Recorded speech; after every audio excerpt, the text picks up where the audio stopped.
The following content has been provided by RWTH, Aachen University.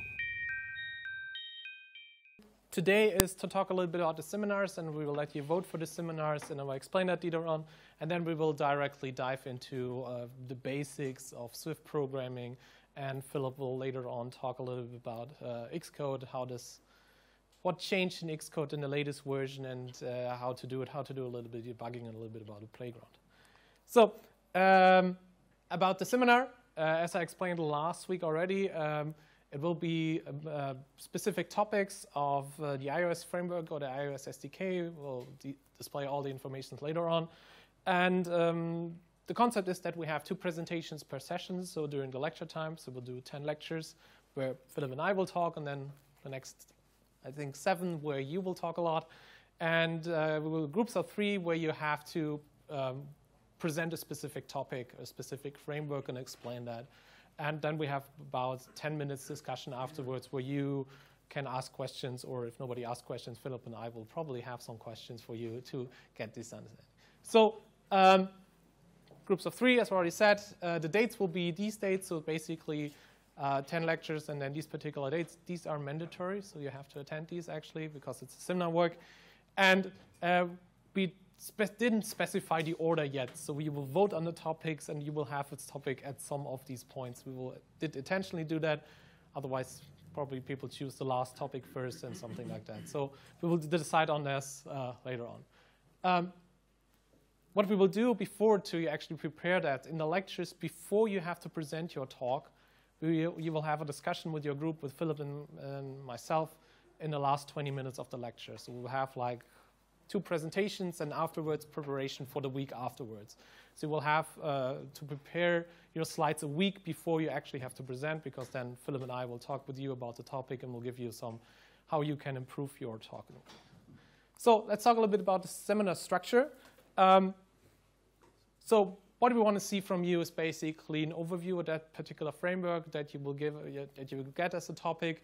And then we want that you should explain the conceptual structure. So how does the framework work? Why was it designed? What was the intention behind the framework? And then you should show the others how it can be used. So create a program. For example, let's say you use Core Data, which is a data storage environment. So explain why it is useful, why it is designed, and how can it be used.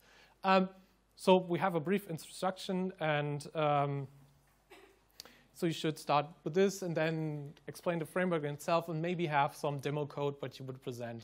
It should be, I put the live coding in brackets there because for some frameworks it's maybe not the best thing to do a live demo. For example, for Metal, there's way too much code to do that in 5 minutes, so you have to prepare that. But other things you can actually demo some code or write some code to show some specific functionality.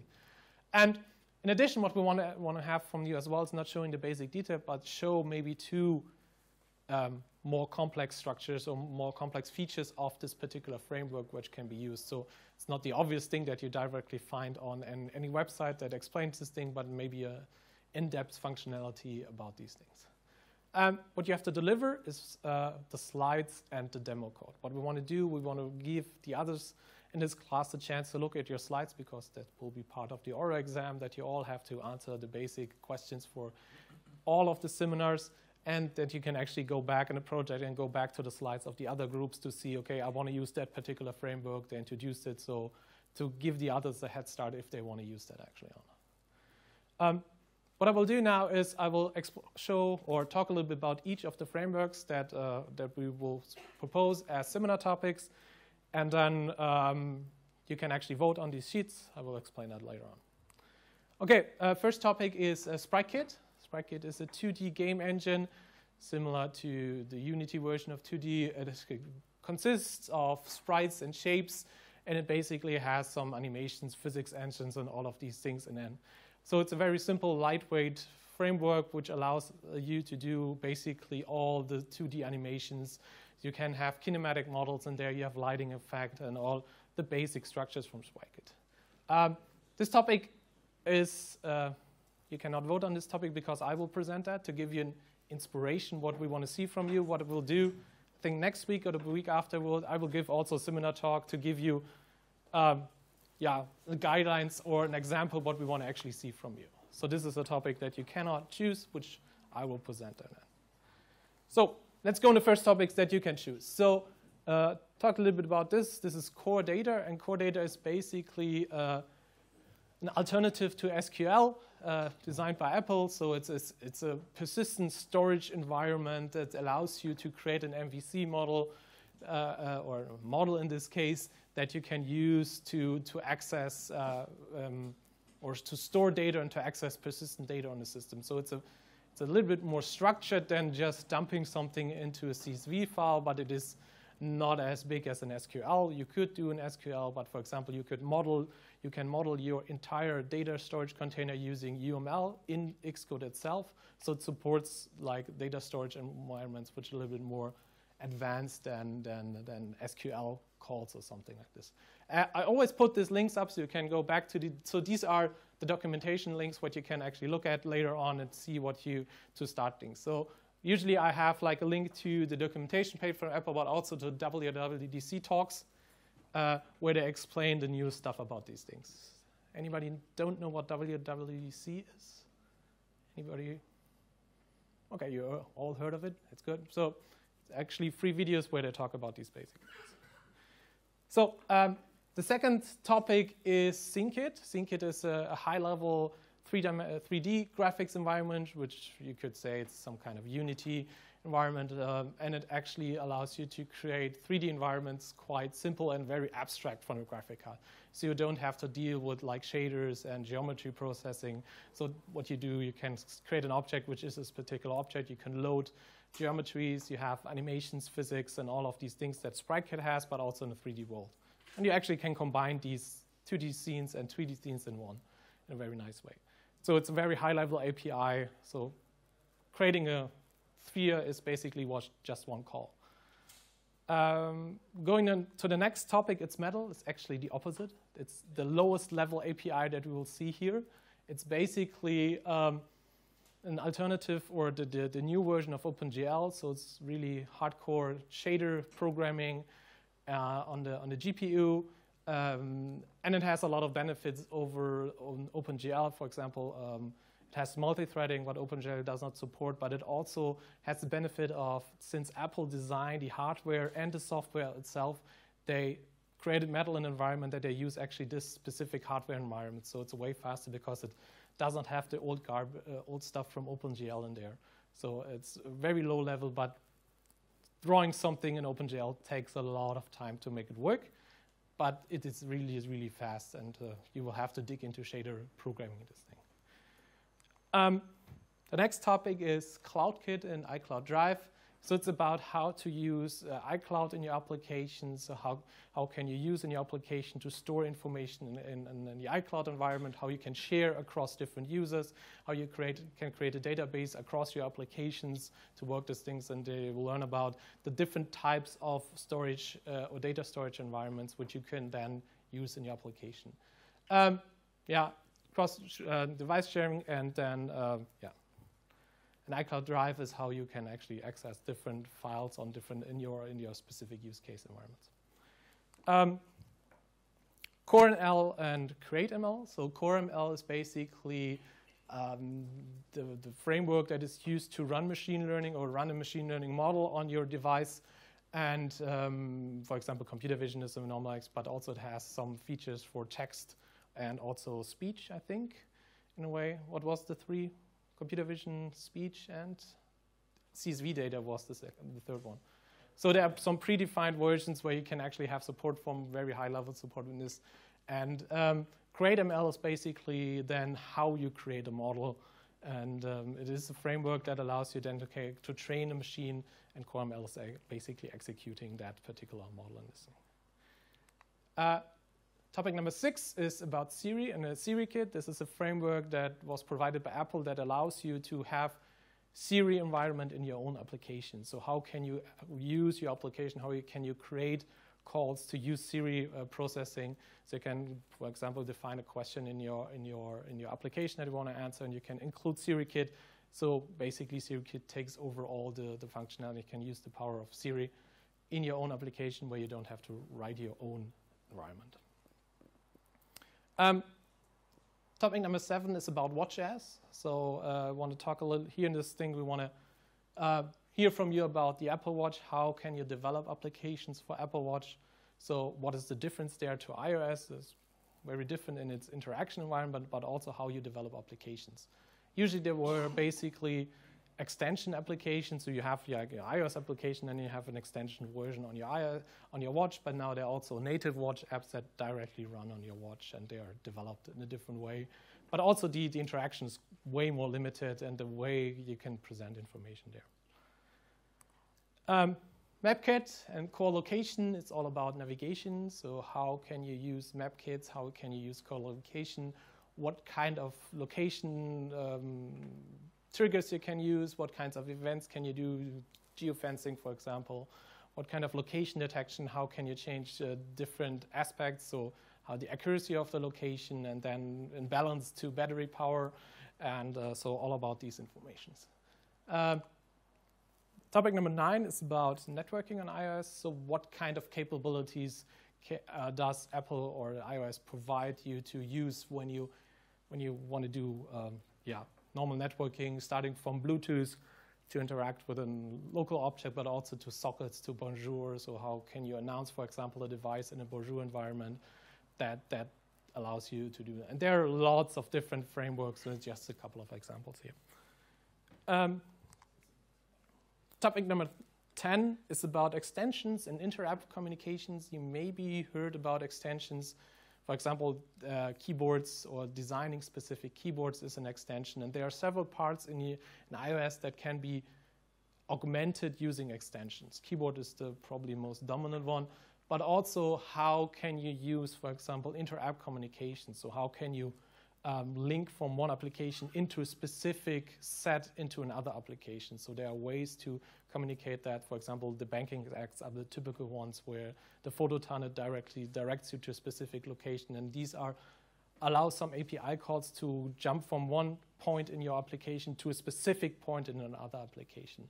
And these are usually done by inter-app communications or extensions environments. Topic number 11 is about debugging in Xcode. Debugging is a very important thing, and you will use that probably a lot later on in your project. But we want to go a little bit further than just setting breakpoints and doing some printouts. And there's a tool that's called Instruments. That's the logo for Instruments. It's an additional tool that comes with Xcode that allows you to do a really deep dive into your environment. So it gives you like zombie files. It tells you a little bit about power consumption, or if you have retain counts and all of these things. And it can basically look everything there and log everything and see what kind of objects are allocated too much or what kind of allocation takes way too long. So you can really dive into your code and do it on real time. You can actually also using these applications to debug your render pipeline. For example, there's a way to stop in Spritekit or in Metal applications where you can actually see frame by frame, okay, what's currently rendered. That's usually not possible because OpenGL does not support this, but Metal allows you to basically say, okay, why is this rectangular currently green? Because you can then look at the call, which calls make these particular objects, or what is currently there. Topic number 12 is Classkit, and Classkit is an effort from Apple to create applications that can be used in classrooms, and for example this, or in schools, where you can have applications where you have teacher applications and the students can actually do some tasks, and it is then collected to the teacher environment, and you can basically use Classkit in applications to make this connection easier. So you can give overviews, they can submit schoolworks and stuff like these things. So it's an environment that you would include in your application to have like an iPad class or something in this environment. RealityKit and Reality Composer is quite new. It was introduced just this year, and it's about simulating AR applications. So how can you actually simulate and render 3D content in AR? So there are some applications. And how can you prototype applications in AR? That's usually not very easy, because it requires the setup and you cannot directly do it on your machine. And for example, the Composer is basically an editor where you can create 3D models and set them in your 3D scene in a simpler way than just debugging using ARKit. Topic number 14 is about bringing people into AR. We will have a lecture on AR itself, but we want to go a little bit further, and maybe you have seen that now. ARKit supports detecting people, so you can do depth information like putting a person in front of an object or behind an object depending on its depth. But it also has body tracking, so you can actually track with a device the kinematic model of a person, and you can include that in different environments and basically track people in a simple way, and it can do much more than detecting these things. So this is not the basics of ARKit, so this is more advanced in body tracking and detecting people and understanding people in an AR scene and working with it. Maybe you have seen the videos where people try to hide people in AR. There are some videos where you see people walking around and then they detect a person and try to render the background on that, so it looks like they have some kind of cloaking device in this thing. So this is somehow possible, but yeah, will take some time to address this. Topic number 15 is called Gameplay Kit, and Gameplay Kit is something when you want to develop an application or a game where you have to have game logic. So for example, you have agents or objects that should move to a certain environment, you have path finding, and this is usually very hard to implement in your game. And Gameplay Kit takes a lot of these things away. So you can actually have support for Sirikit and for Sprite, and you can actually say, okay, this object should be my shooter, and it should walk in this particular action. They have some kind of like intelligence where you can say, okay, this is the leader of that particular group, and these agents should follow them a specific environment. So it helps you a lot with logic. So it's about game logics and how to improve that without having to develop everything on your own. Topic number 16 is SwiftUI. SwiftUI was introduced also a couple of months ago, and it's basically an approach from Apple to make simple application development much more easier by just describing your interface, not directly programming it, but using some kind of declarative syntax, so you can actually have when you have a typical table view environment, you don't want to develop this or write the code all itself. You can actually describe that, and it allows you to have these standard apps, which are most of the apps, designed in a much more easier way, in a much more adaptable way. But it is a very different change to what we used to. And the last topic is AVKit. So it's all about media streaming, how to do low-latency HLS, so video streams, how to work with streaming environments, how to work with different bandwidths. For example, if you have LTE, streaming something is quite easy, but what happens if you go back to Edge or to a very slow network and you have to think about these environments? And or the multi-camera capture environments in iOS, and AVKit is basically foundations to do video and audio processing. Want to learn more about these things. So I went really fast through these different topics. What I will do now is hand out these sheets, and you already have some groups here, so you put in your names. What you should remember are the numbers on top. That's your number of your group, because we cannot put any names on our website, but we will announce, okay, group number 1 got this topic, so you should remember which number you are. So what I will do, I will hand out these things, fill out these things, and you have to vote for each of this topic.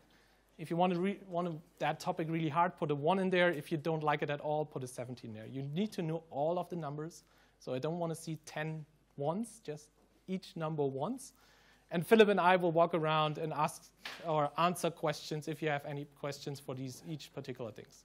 So we'll take 10 minutes where you can actually fill out these things. If you have a question, just raise your hand and we will. So these sheets are only for the ones who actually got a seat in this class. If you're just attending for the lecture, ignore this, please. All right.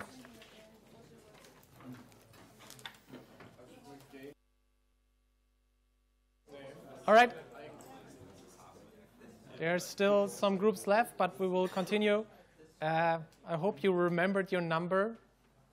Does anybody remember the number? So we will announce that during the lecture tomorrow. It's unmuted? Yeah.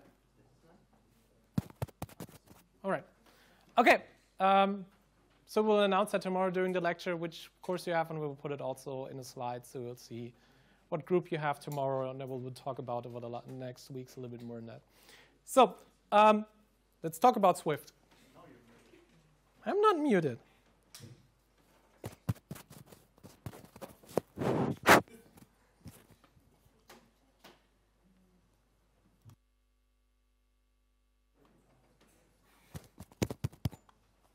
Nice technique.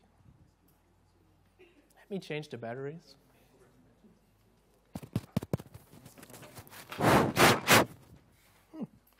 Cool.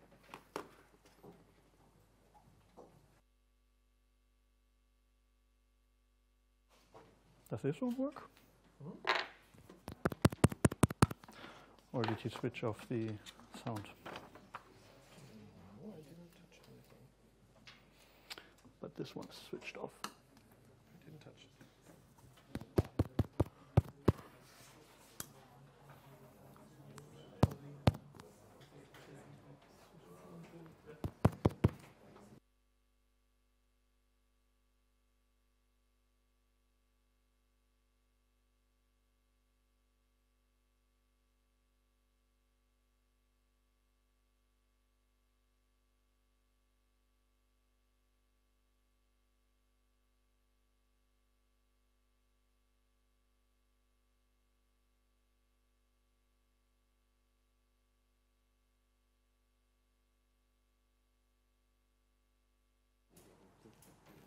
So, yeah, that's way better. So let's continue again. Let's talk about Swift. So for a start, a little bit about the history of Swift. So Swift is actually a very new language in comparison to others. It was first time introduced in 2014.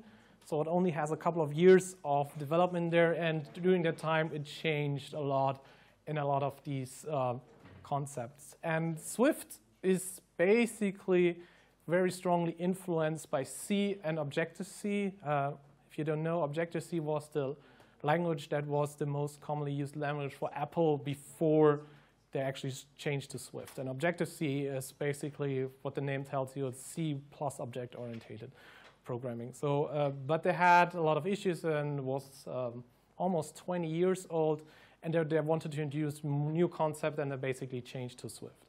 And Swift is also open source, so you can actually download it on a GitHub. It's a very active community, and you can actually see the changes there on GitHub. And now it's actually not only supported by Apple, but also it runs as, you can use it as a server language, but it runs on Windows and on Linux. And basically, yeah, Mac is basically a Linux or a Linux system, so you can actually run this thing.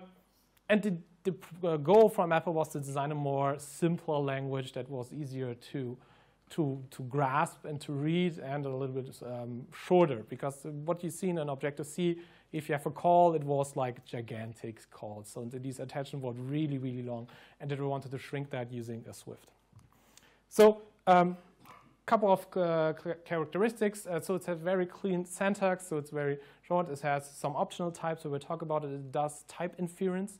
And here, Swift looks like a scripting language, but it isn't at all. It is a very, very static language. It is very, very type safe. So actually, adding two values, a float and a float and an integer together, you have to cast them.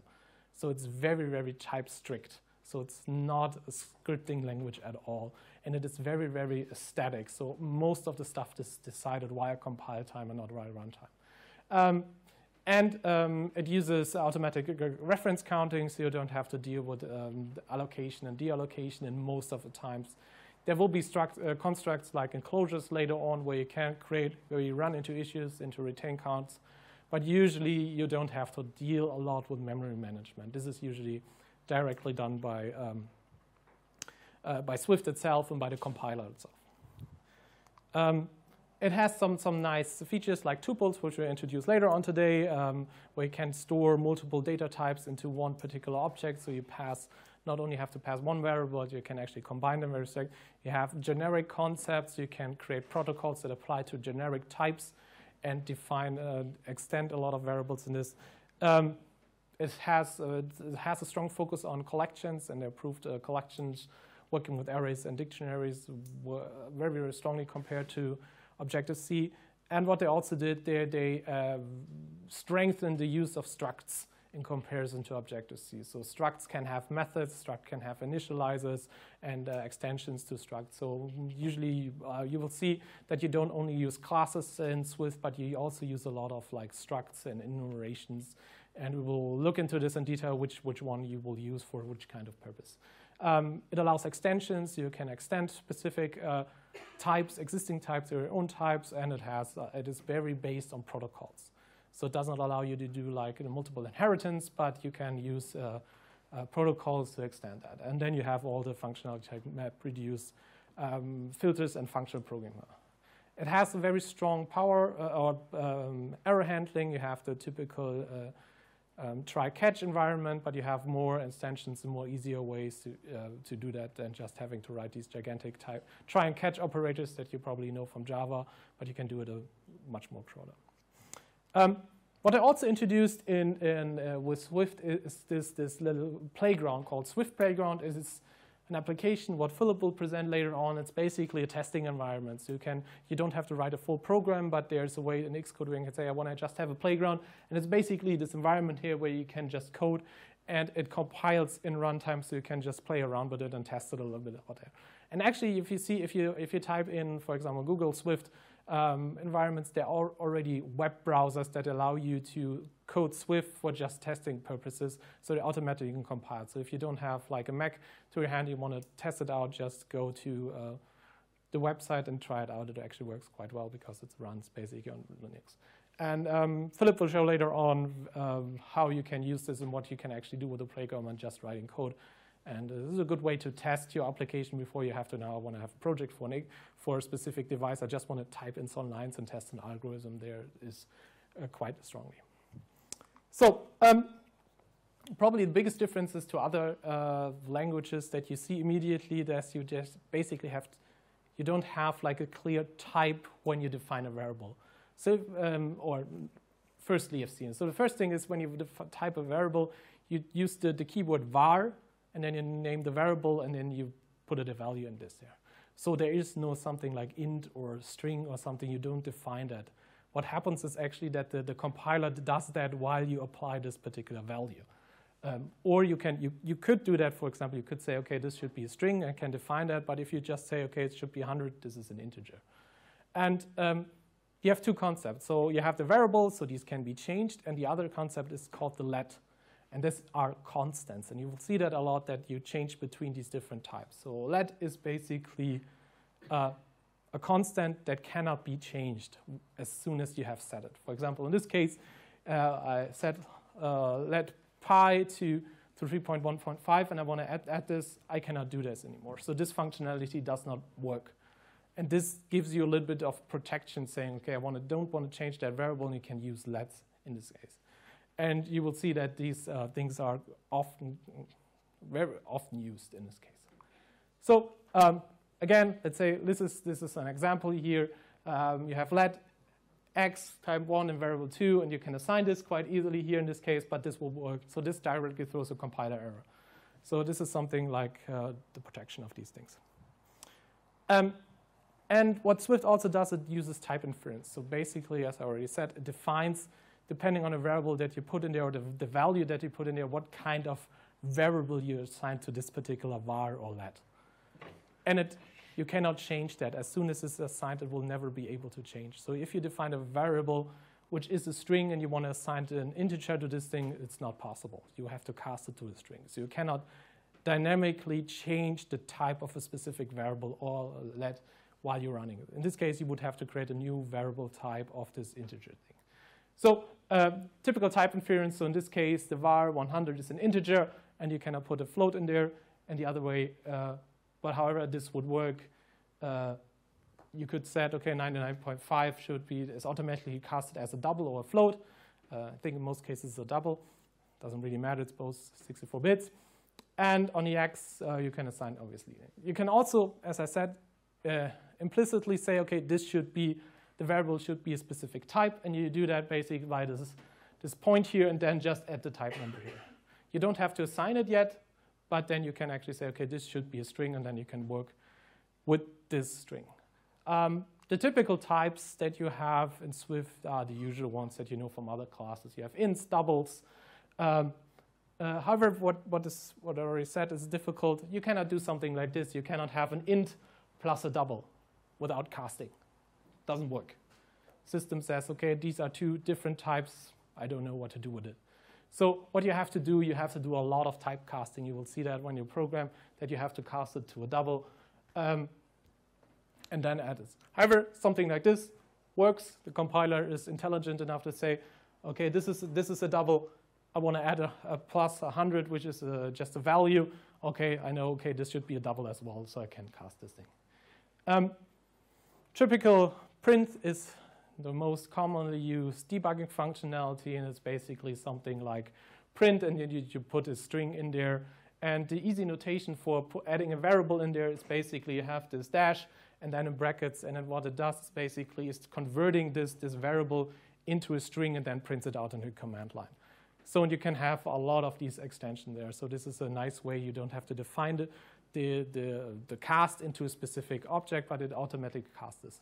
However, it can only do that for variables that it knows. For example, if you have your own class and you put it into this bracket, it will just print the name of the class, because how does it know what it should display? Yes? Would it be possible to define an own toString function? Yes, it's basically description, or is it called? I'm not sure, but basically it looks for this description call, and you can just implement this similar in the same way as you've known from other languages. But it basically does the string conversion. It does not exist. It just prints you the name of that class. But yeah, that's possible. It's a protocol basically that is implemented. You can also assign, you can use emojis as variable names. That sounds silly, but it's actually quite helpful because it sticks out into your code. So basically you can use UTF-8 codes. And we had a lot of projects where people use this. And I found it silly at the beginning, but actually sometimes I use it because this variable is actually standing out, and it tells you, okay, this variable is not A, B, C, it's a smiley face. So it could be useful at some point, and if you go to GitHub, a lot of codes are actually using this in some ways. So one thing that is actually also quite unique for Swift is that if you have a value, this value is usually not defined to be nil. It cannot be nil. It has to have a specific type. For example, if you define a variable which is an integer, it can be only an integer. So you don't have some kind of null pointer in a typical sense. However, there's this concept of optionals that allow you to do that. And this optional is this little question mark there. This defines, okay, this variable should be an optional. That means that the variable can either be nil or it can be a value of that particular type. In this case, this is an integer. And what this actually is, it is basically building a struct around this variable type and says, okay, the struct has this value, it's a nil value, or it has the type value of this case. And you can indicate that by this question mark. However, if you access a variable, an optional variable, and you want to get the value out of this, you have to check if it's actually existing or if it's a null pointer. If you access a variable and say, okay, I want to force this action, there's an option for that I will show you later on, the application will die, it will break, because it tries to read something from a nil value and it cannot handle that, and your application just crashes. So as I said they're not really, you have to unpack this variable. So you have to unpack the optional. You have to ask before, are you a value? If yes, then I want to use that. Otherwise, I have to handle something else. So there are this if-else statement where you can just basically unpack these environments. And a lot of times, for a lot of calls that you are doing, you get like an optional in return. And before you can use it, you have to unpack that. For example, if you cast something into an integer here, A, B, C, D will return nil because they are not functions to convert. If you have a number in there, it's converting. But you have to work with that, and you always have to unpack that. However, the compiler is quite smart. It tells you, okay, unpack this optional before it actually does. It actually is an error. Does it prove an error if you unpack an optional? No, you have to unpack an optional, yes. Yes. So if it tells you, okay, this is an optional, do something with that before you actually work with this.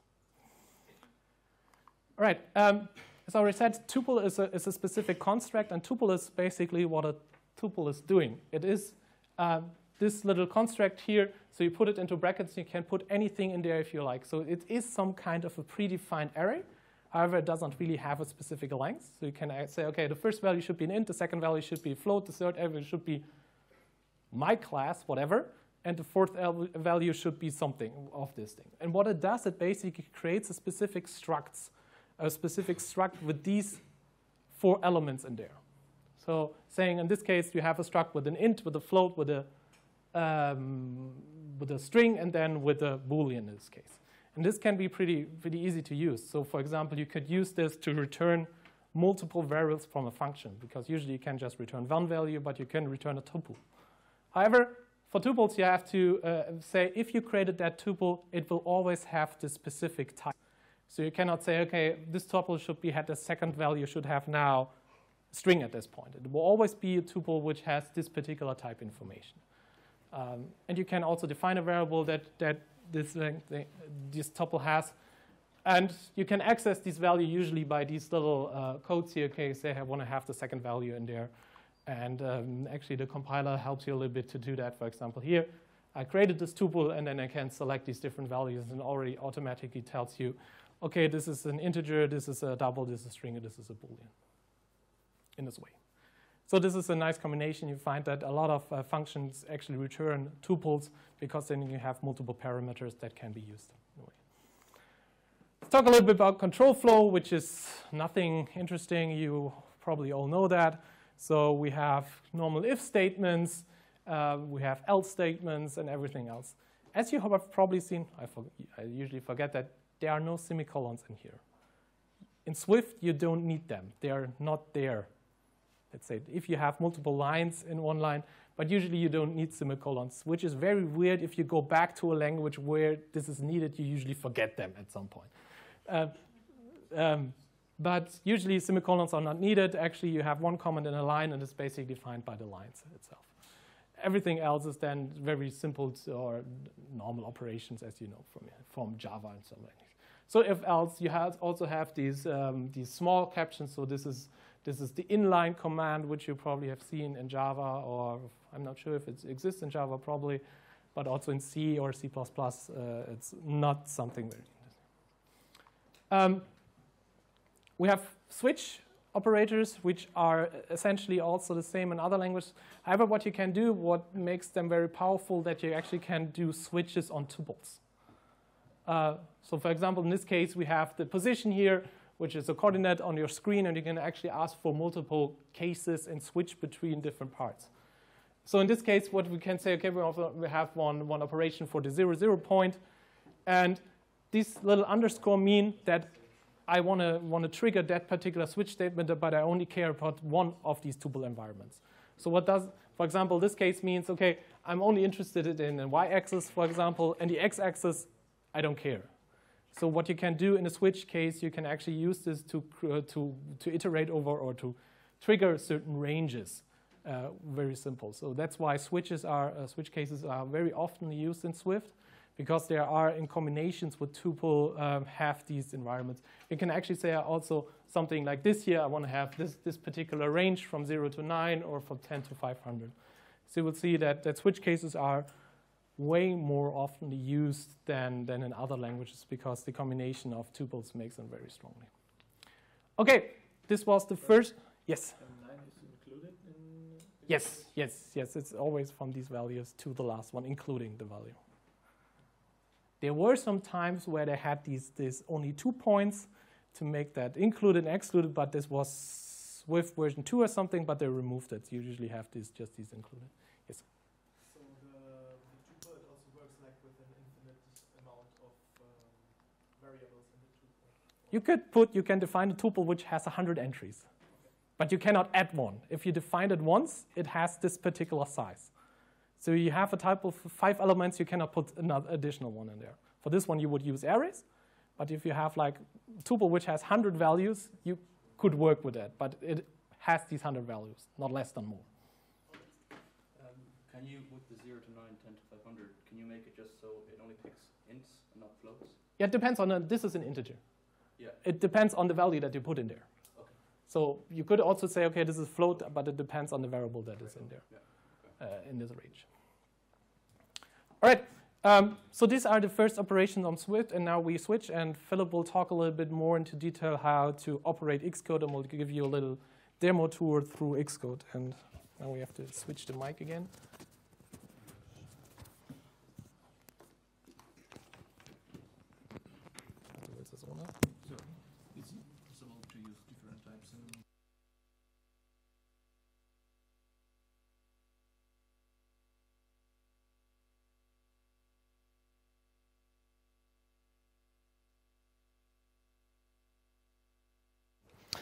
All right, let's switch here.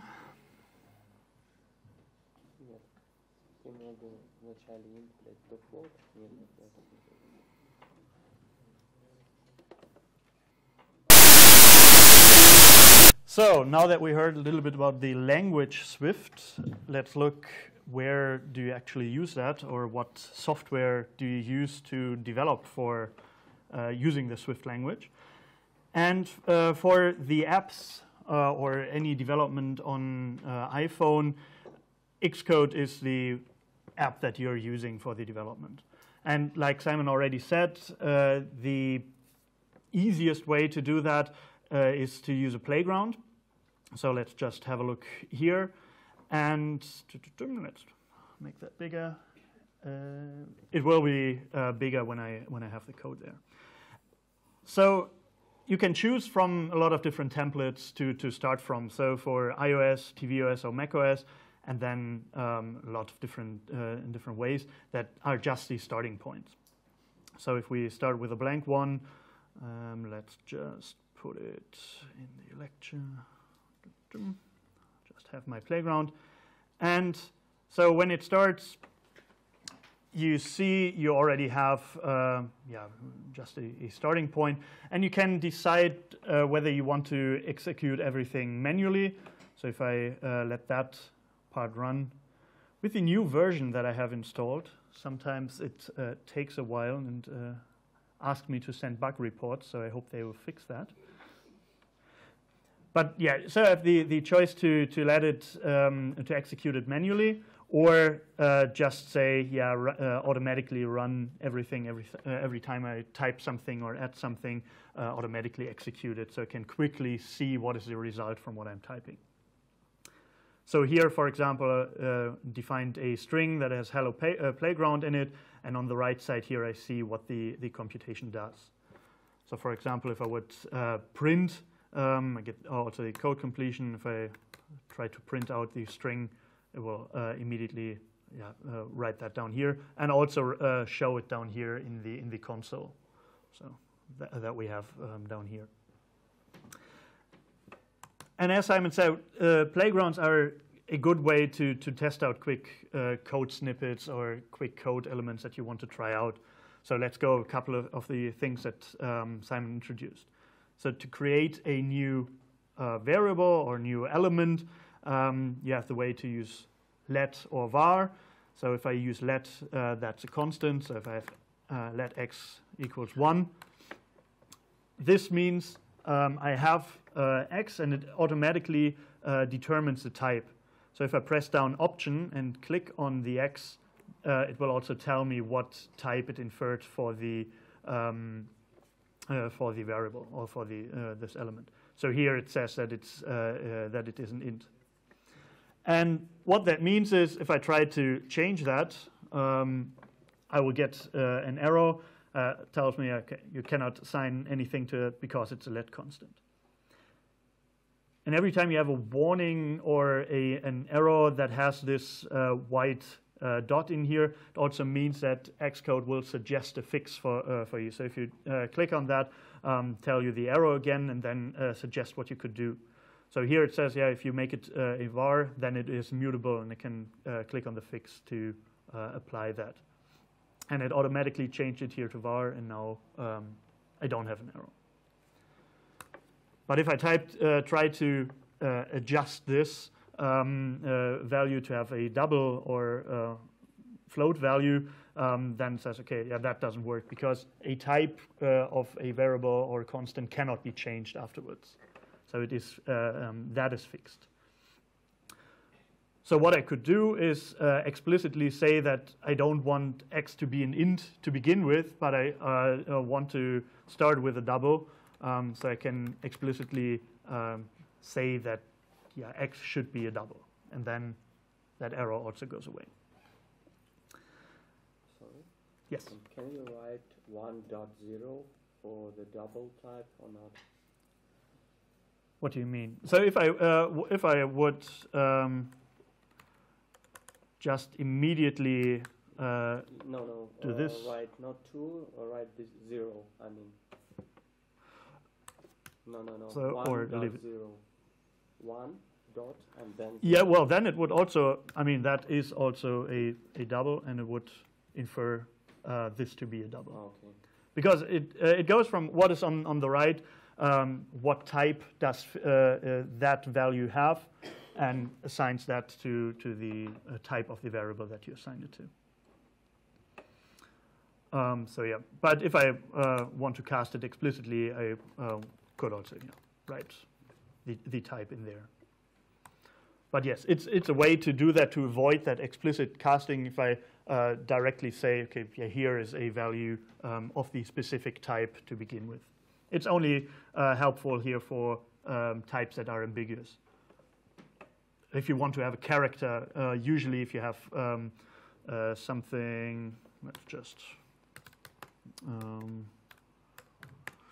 if I just have one character here, that will also directly infer that it is a string. So if you just want to have a character there, the explicit casting is something where it's helpful. But something that Simon also already mentioned, if I have if I try to use operations on different elements, so no, not that, X here, that would also not work, because here now y would also be seen as an integer, and I can't do that operation because Xcode at this point isn't sure what is meant to be. Should it be an int, so it should be cut off what happens after the dot, or rounded, or whatever. You need to be very explicit what should happen, what should be the result of an operation. So here what I could do is, for example, also cast it, no, not that way.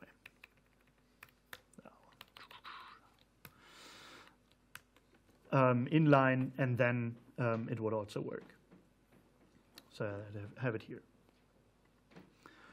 And that's also, also mentioned strings. If I just write any letters in quotation marks, that is seen as a string. And to print out, it's very helpful. You can just use also the plus sign to create something, or to add strings together.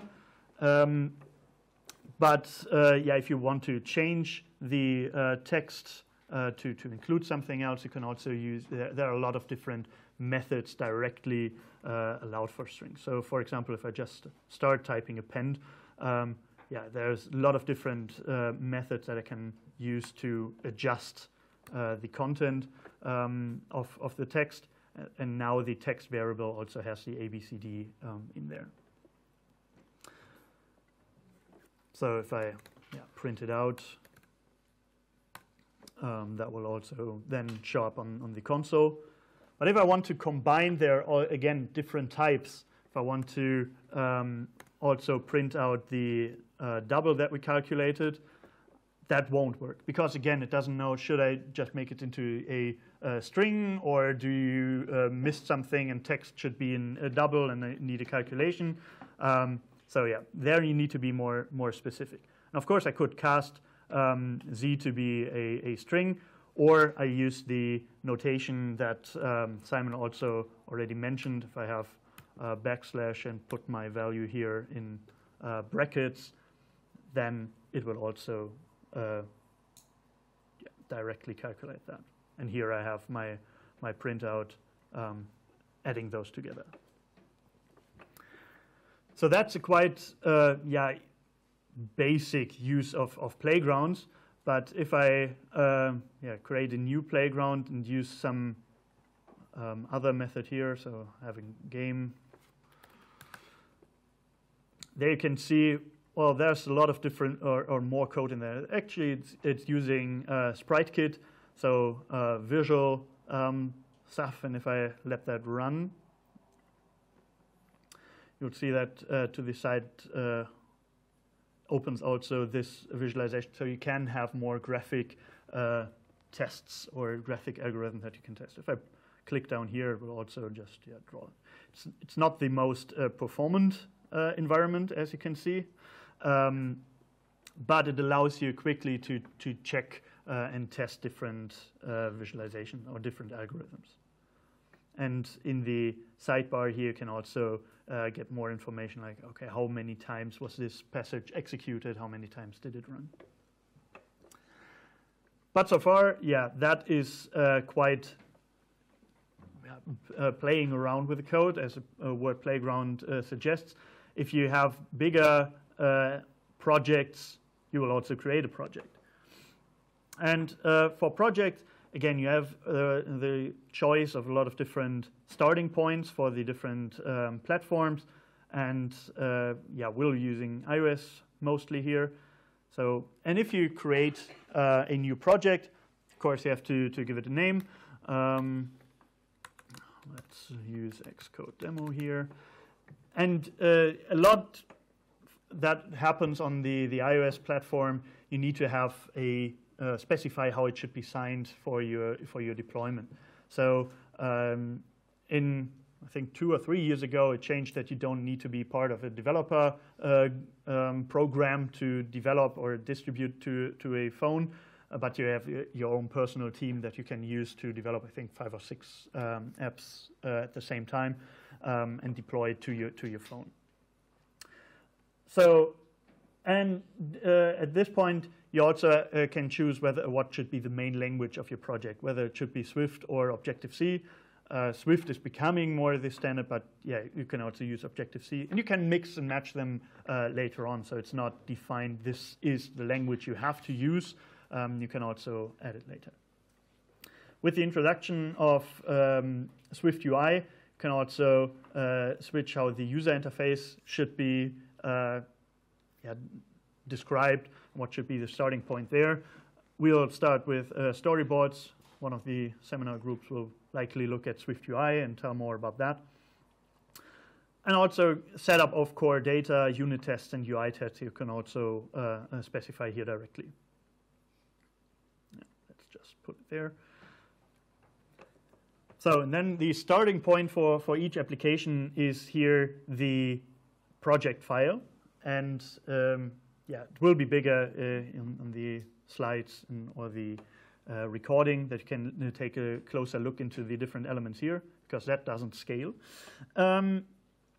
But essentially what you have here are the settings of your project. So what is the deployment target? Is it running just on an iPhone, or is it also for the iPad? What device orientations do you support?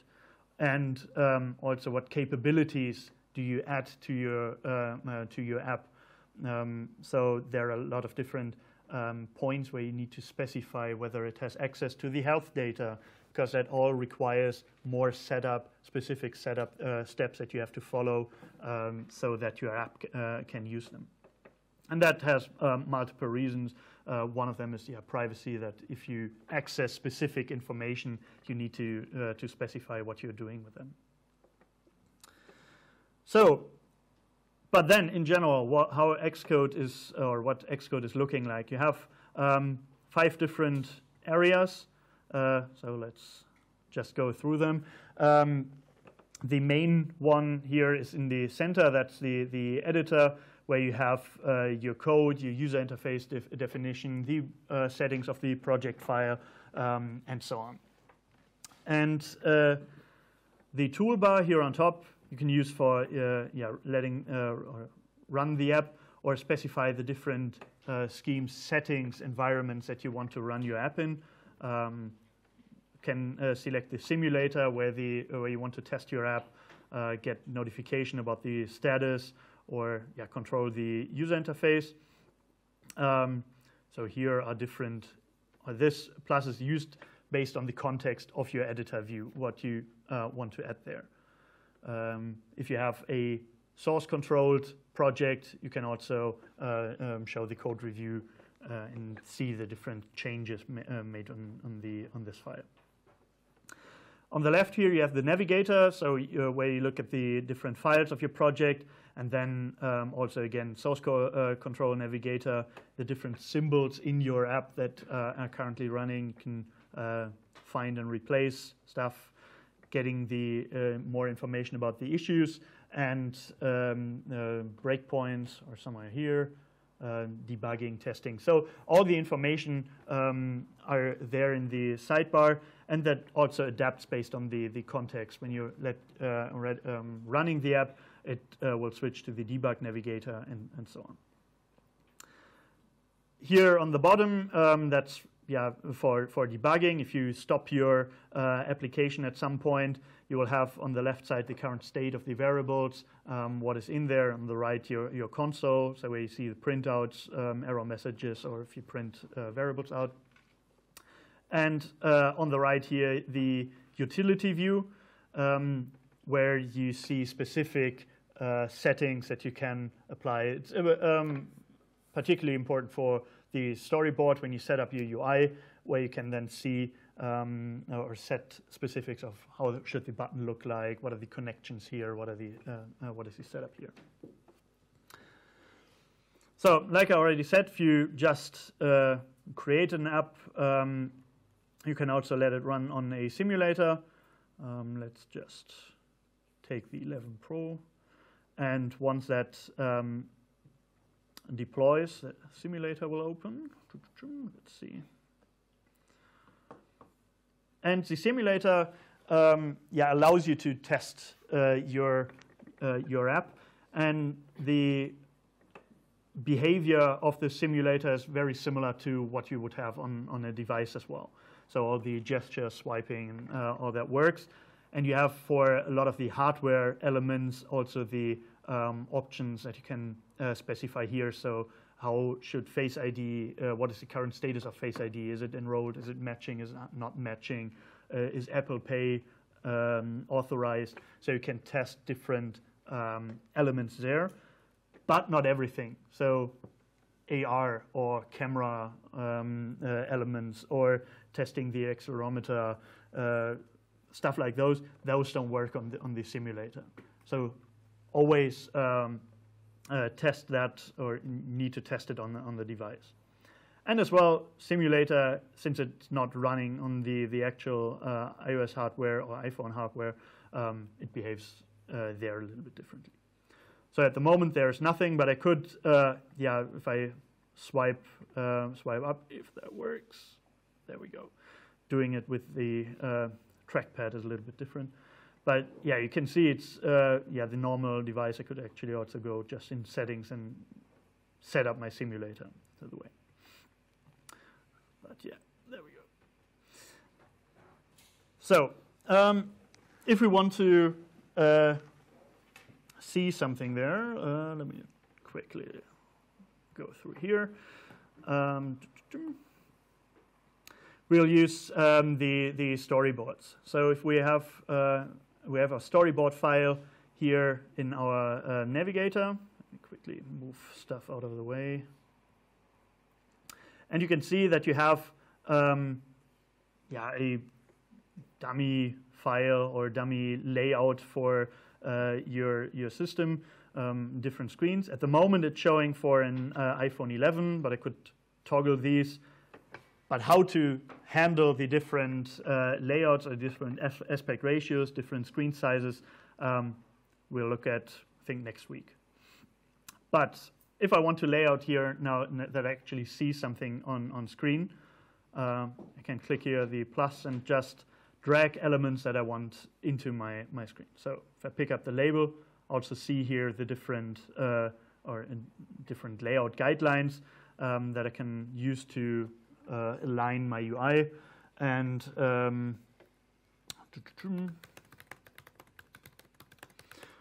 just edit something in here. And you can see that if I have this selected here in our in the utility view, I get information like, okay, what's the text in there, what is the system, what is the font that that is used, what is the color, and stuff like that. So I can adjust elements like these. Similar for a button.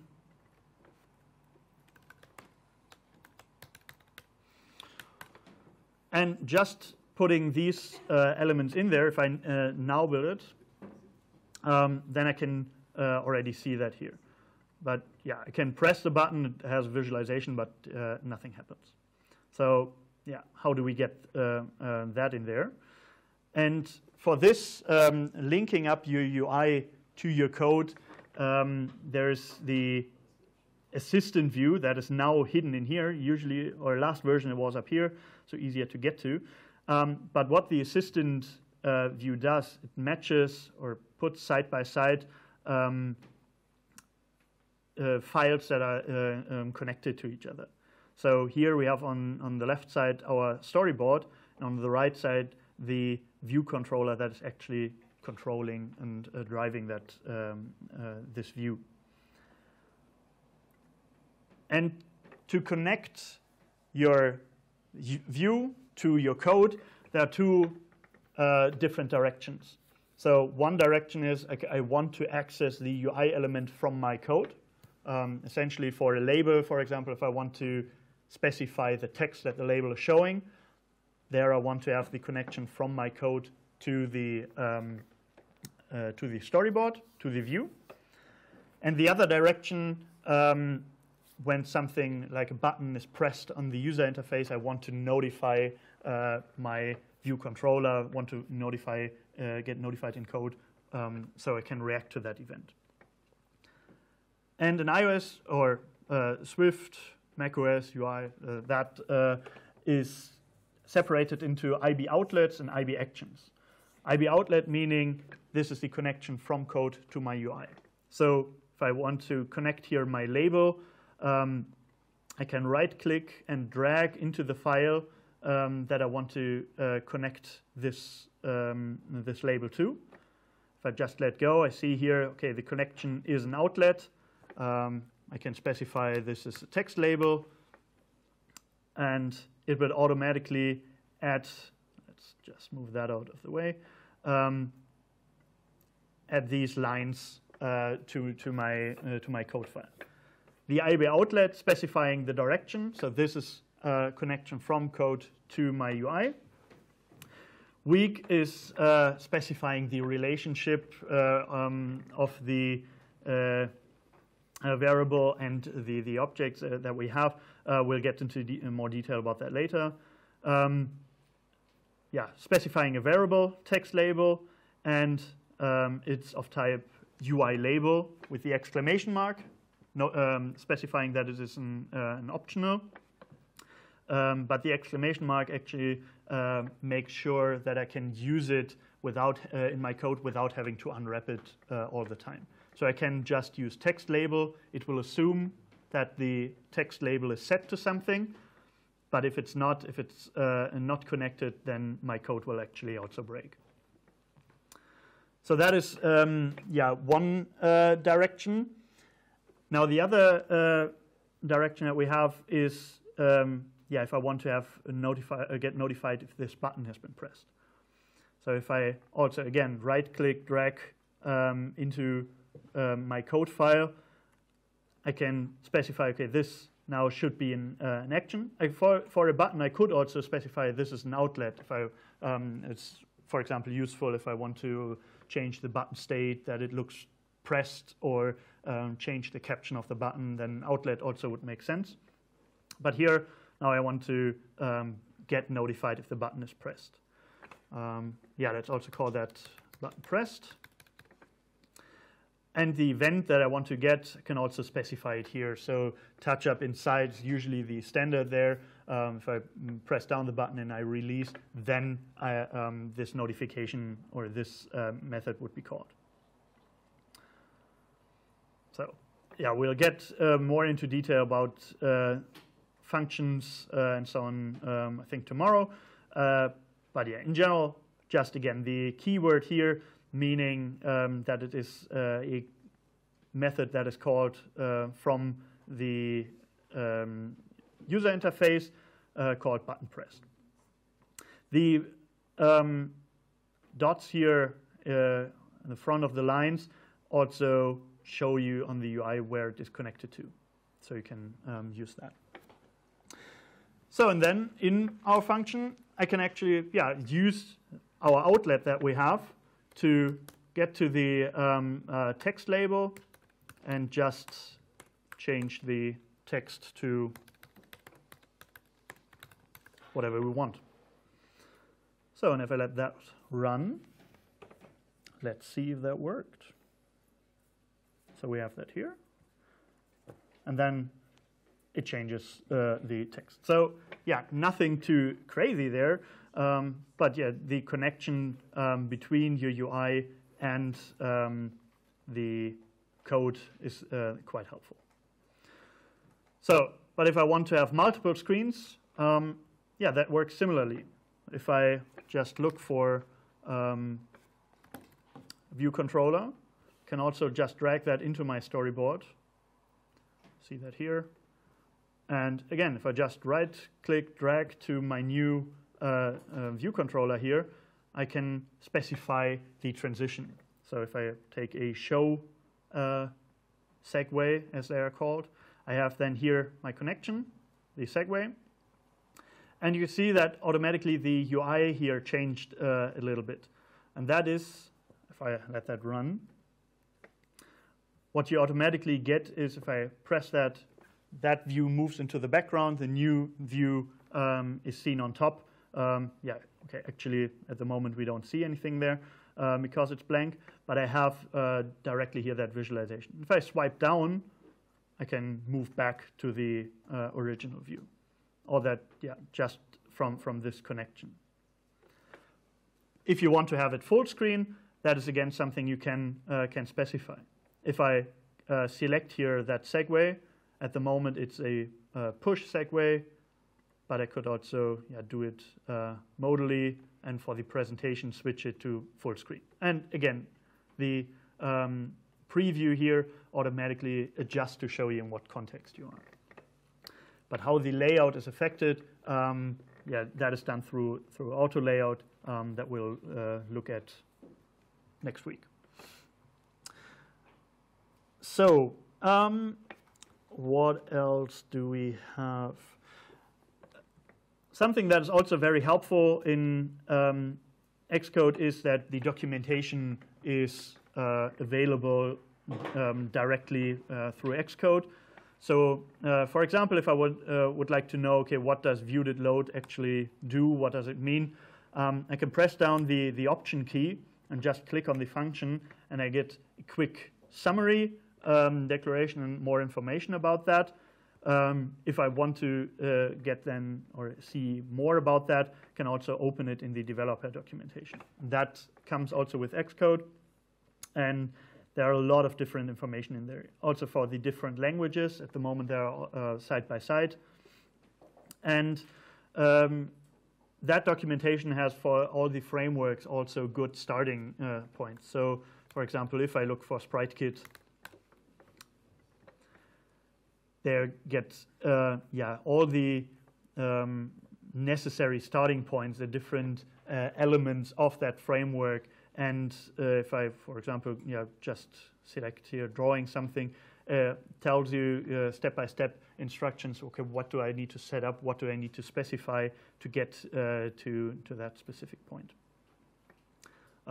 So yeah, that's really helpful to see what the different elements, the different standard elements, also in Swift, what their purpose is and how to use them. So that's for a quick overview of playgrounds and Xcode. Are there any questions about what we showed today or here just for that demonstration? Or is everything clear? Yes? Is it possible not to use storyboards? Yes, you don't have to use storyboards. Everything that is here in the for the setup. I've got some problems compiling without storyboard. Mm-hmm. Everything you can set here, or also the position or the auto layout guide, you can also do through code. Especially auto layout and positioning everything. I think it's a pain to do it in code, but it works. Also, storyboards, if you have a source-controlled project, is also quite tricky because, sometimes even if you just look at it, it changes it, and then you have to merging those is also a pain. But you can do everything through code. It's not restricted to that. Other questions? Yes?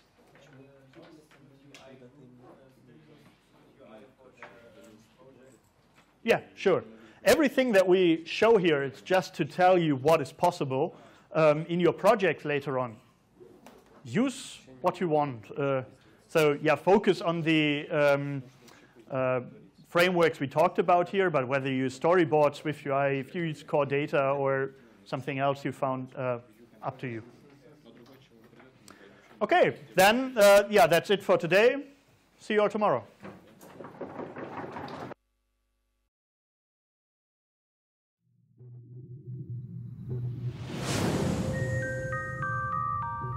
This content was provided by RWTH, Aachen University.